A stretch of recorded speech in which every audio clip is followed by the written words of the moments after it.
everybody. Today is a very exciting day because all of the cages, well, about half of the cages are here and they're all set up. So we're going to be upgrading the albino rattlesnake, the leucistic monocled cobra, the king cobra, and we're also going to be changing out some water bowls from the Gaboon viper and the Yucatan rattlesnake's cage. So these cages are going to allow for more space for the snakes, more safety for me, and overall better display. So we got these LED lights so you can walk in here, see these snakes, be up close and personal with a 10-foot long king cobra. So she's going from a 6-foot cage all the way to this 8-foot cage right here. So what we did is we bought 2 4-footers and we actually joined them together with an extension kit. So now we're going to be able to see this king cobra laid out, stretched out, nice and beautiful. Let's jump right into it. Let's get the albino rattlesnake and let's throw him in this cage right here. All right, let's go ahead. Let's open up this cage. Now everything is ready to go. We have our danger venomous reptiles along with our common and scientific name. So in the state of Florida, you need the common name, the scientific name, and a label that says danger venomous reptiles. All of these cages have it. You also need a photo of the animal. So you can either put the photo on the cage or you can keep the photo inside of your bite protocol. So all these snakes have photos. We're just gonna keep it inside the bite protocol. Now I am super excited. So this snake right here is a beautiful snake. Now this is something you want on display. You don't wanna keep this guy in a tub for the rest of his life and not let people see a beautiful snake like that. I mean, come on. The albino western diamondback rattlesnake. This is a pretty large one, but he will get bigger. So this guy could get up to 2 feet longer. Some people find him in the wild up to 7 feet long. I mean, these guys really get huge.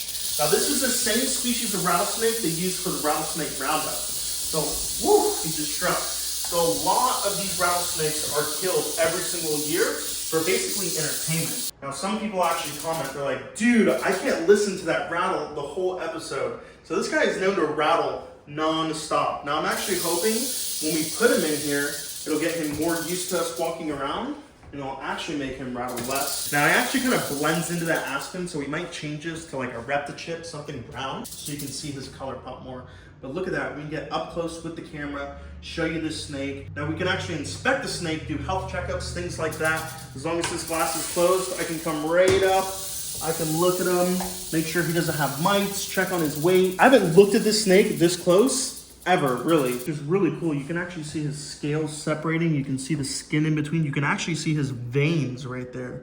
Now, for those of you who don't know, I don't exhibit venomous snakes to the public, so I'm actually not even required to have locks. That's why I don't have the showcase locks. But a little lock like this is more than enough for myself. If we use a hook to handle a snake, just for cross-contamination, we'll actually take that hook and we'll soak it in some chlorhexidine. That way when we pull it out and dry it off, we know that nothing's on it. All right. Ooh, it looks like she just shed, so we're gonna get a great look at her colors. Look at that. If you don't know, snakes shed their skin once every couple weeks to about once every month. Every time they shed their skin, they go ahead and they grow just a little bit more. Now this right here is the leucistic monocled cobra, one of the most common snakes in the venomous snake hobby, but also one of the deadliest. Wow. It looks like she has a, woo, and it looks like she's got a little stuck eye cap. So before we pin her and try to take it off, we're gonna give her a little soak and we'll see if she can get it off on her own before we go ahead and pin her and cause her too much stress. So we're gonna open this. We're gonna put that beautiful leucistic monocled cobra in there, straight in her hide. Now she's got a bigger hide. She's got a bigger water bowl. As you can see, this is all black.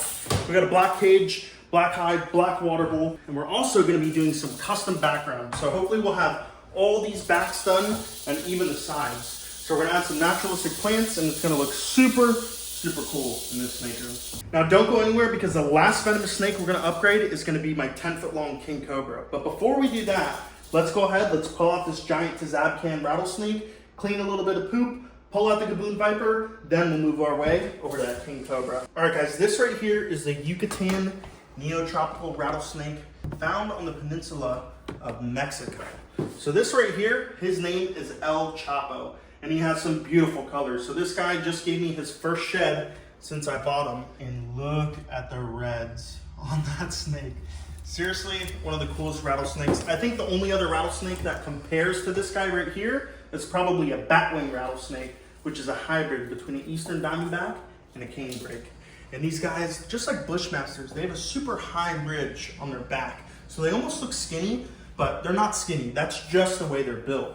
A lot of snakes have that super high ridge. So we're just gonna grab El Chapo. He got that name because he's from Mexico, and he is a bad, bad dude.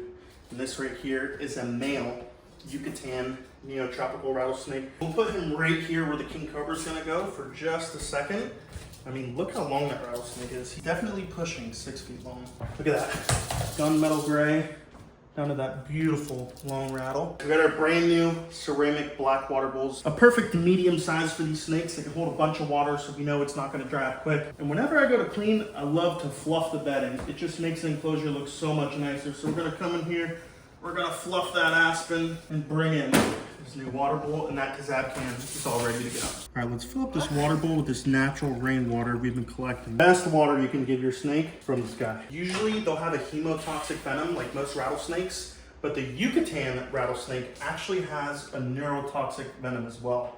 So when they're smaller, they have mainly a neurotoxic venom, and as they age, it transitions into more of a hemotoxic venom. So hemotoxic venom affects basically the area you're bitten in the blood in your body, but a neurotoxic venom actually affects your central nervous system, which can kill you quick. You don't want to take a bite lightly from the snake. It's not something that's just going to destroy your hand or your arm. It is a rattlesnake that will and can kill you. All right, moving on to the Gaboon viper, my big male. Now, those of you who know the Gaboon vipers know that they have the longest fangs out of any venomous snake in the entire world.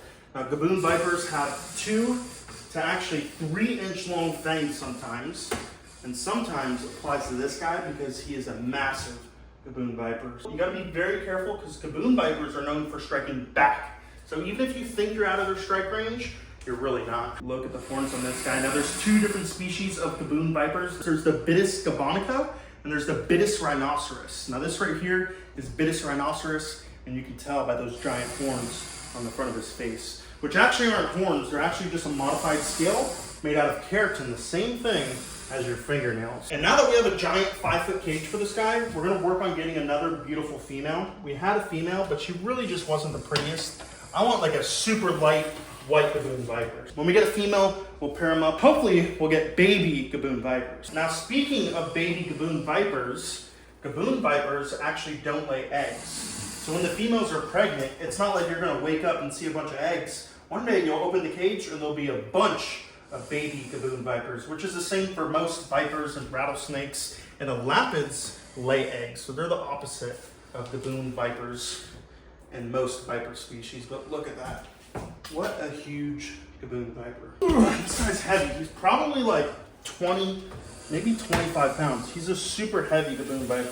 And you guys can see we're slowly but surely getting our picture wall all set up. Almost every single print right here is either done by Adeline or Sherry. Now, I will not buy a painting or a stencil from anyone else other than those 2 girls because they're the absolute best. So we're getting a few more pictures to finish this up.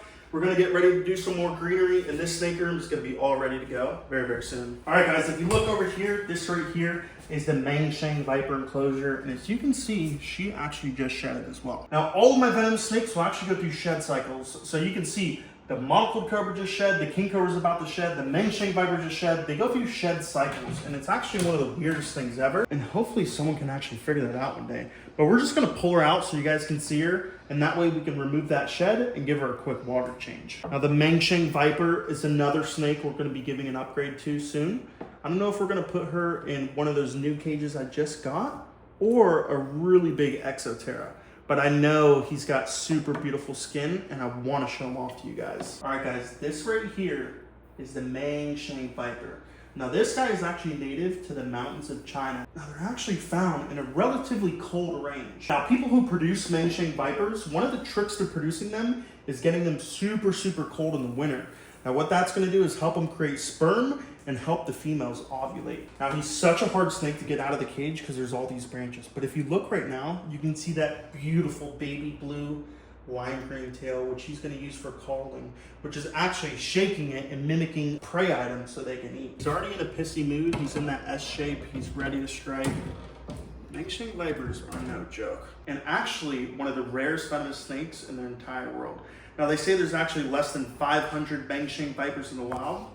Wow. And you can see Like I said, he's super bitey. There's actually 3 zoos that have produced these guys, and I think there's one private person that's about to produce Mangshan vipers. So they're a super hard venomous snake to breed. Now the guys in Europe have really figured out how to breed these Mangshan vipers. And look, I told you, he loves to bite. Now Riley's holding that camera on a 5-foot selfie stick, and she's jumping when the snake bites. They're one of the fastest striking venomous snakes, I swear. But look at that, this is a male. If you don't know, the males actually have a lot more beautiful colors than the females, and that's why I decided to get a male.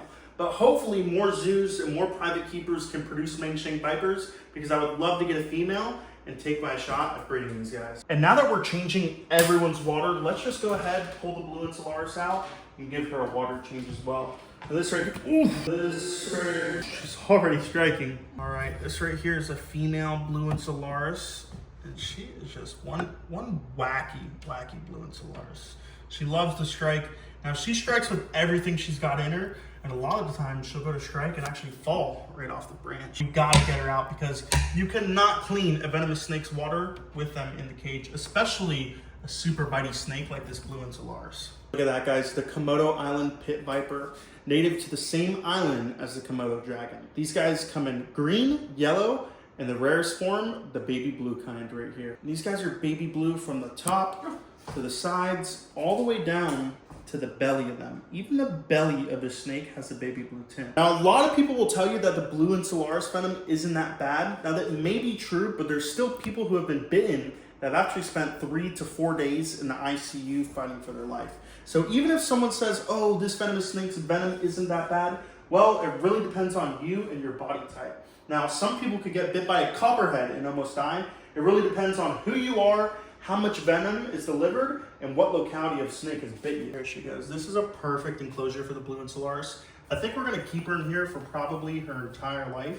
It's a huge Exoterra. It's actually one of the biggest ones they make. Look how big this enclosure is for this little snake. I think she's more than comfortable in there. We'll work on getting her a nice adult male. You guys know we had a male, but he was just too small, didn't want to wait. So we're gonna find a nicer, bigger male for this big girl. Now those of you guys who keep snakes know it's a pain when you get bedding inside the track. And one of the best things you could do is go on Amazon, buy one of these. It's like a little keyboard dust blower, and you can actually take this and blow the bedding, look, right out of the track. Just a cool little tip, cool little trick. If you keep snakes, you can actually open it, blow out the track. If there's dust on top, blow it out. That's $10 I've ever spent. All right, guys, last but not least, the king cobra, the biggest venomous snake we have, and also the largest venomous snake in the entire world. So we're gonna go ahead, we're working with a small amount of space, so I'm gonna pull her out. I'm gonna drag her back here, tell you guys a little bit about her, then we'll prop her in her new cage. Now we definitely need to work on getting some rocks in here and some plants. So one of the reasons why that Monocled Cobra has a stuck eye cap is because she's in a tub and it's very smooth and there's not a lot of places for her to rub and help her shed her skin. Now, once we get a rock and a lot of rough structures in there, that's gonna help these snakes shed their skin because they're gonna go by, they're gonna rub their eye, it's gonna peel the eye cap off. But if it's just a bunch of smooth surface, that's when they have trouble shedding their skin. All right, so this king cobra is going from a 6 foot by 3 foot cage into an 8 foot by 2 foot. Now, it's a lot better because it's longer, so it's gonna allow her to fully stretch out, and it's also skinnier, which makes it easier on me. Now, this cage right here, I'm pretty much gonna crawl in it to clean her poop. That cage right there, I can just reach in, clean her poop, and it's gonna be super simple and easy. Now, this is one of the old Boa Master cages they used to make, which is actually a really good cage. So if anyone is interested in this 6 foot by 3 foot cage, I mean, you can really put any species of snake in here. I don't think anything's really too big to put in here. You can put retics, Burmese pythons, large carpet pythons, large boas, pretty much anything in a 6 foot by 3 foot cage. Now, you guys know, I've said it a couple times, but when king cobras are deep in shed, it is no joke. Usually they're relying on movement, and that's how I handle them better. I basically use my movement to judge where they're gonna go.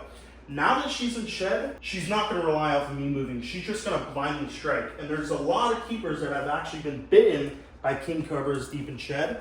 One is my good buddy Tyler Nolan. He was actually bitten by a king cobra that was in the process of shedding because she wasn't relying on his motion and she was just blind striking. Now, king cobras are no joke.